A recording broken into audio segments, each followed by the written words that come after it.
In today's story of the Good Samaritan, we learnt how he used his hands to help the injured man. We too must use our hands to be kind to each other, as our memory verse from Galatians reminds us.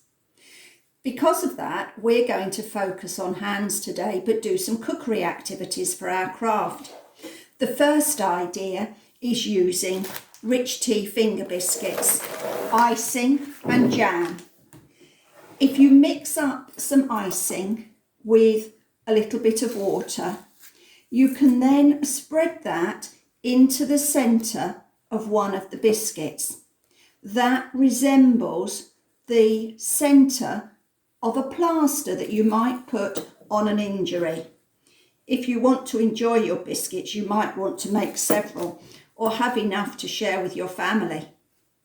We only use plasters when we're injured.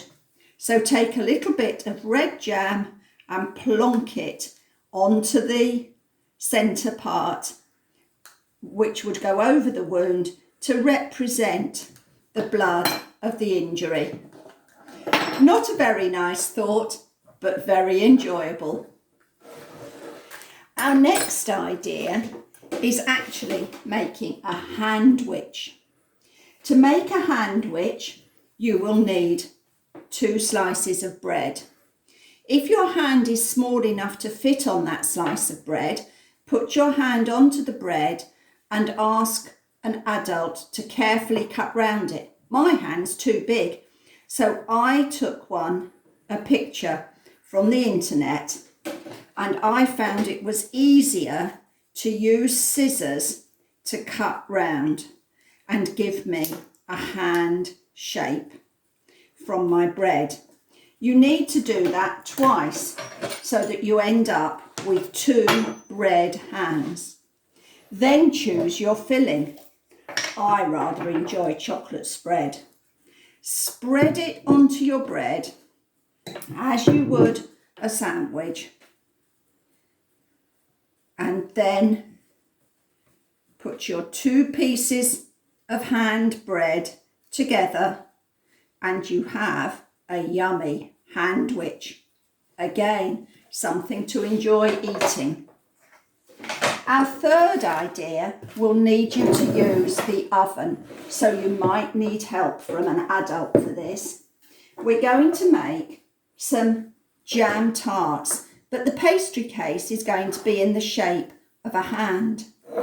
You might need to use your hand template again when it comes to cutting out the pastry, or you might find that you have a hand-shaped cutter in your Play-Doh or your cookery equipment. To make the pastry, you need flour, a bowl, some fat, some water, and most people like a little bit of sugar in their pastry for jam tarts. You want 100 grams of flour, 50 grams of fat, which you have cut into little pieces, and you need to rub the fat and the flour together so that you don't have big lumps of fat left. When you've done that and it's got the texture of breadcrumbs, then add a sprinkling of sugar. Not too much. You don't want them over sweet because you're also going to add the jam. Then you want about 30 mils of water. Add that, mix it until you have a dough. When you've made your dough, you need to put it on to a chopping board or another surface that you can roll it on. I've got a board here. You need to put some flour onto the board so that the pastry doesn't stick. Roll out the pastry, not too thin, and then either use your cutter or your hand shape and cut out the hand shape with the pastry from the pastry.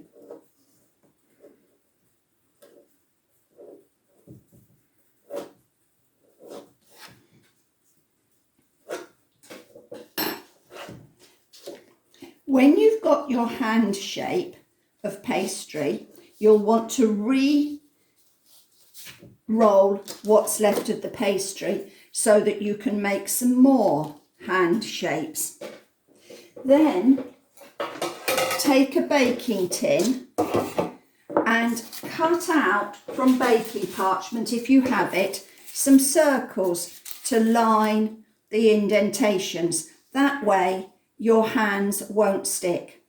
Place the hand into one of the areas, and when you've got as many as you want, you need to put it into the tray into the oven, which has been heated to gas mark 5 or 175 degrees centigrade. Leave the hands in for about 5 minutes. Then take them out and gently press a dent into the centre so that later you've got somewhere to add the jam. After another 5 minutes, add a spoonful of jam to the centre. Don't be tempted to put too much or it will all spill over the edge. It will take another 5 minutes for that to brown. Then you will find you've got your hand jam tarts. Enjoy.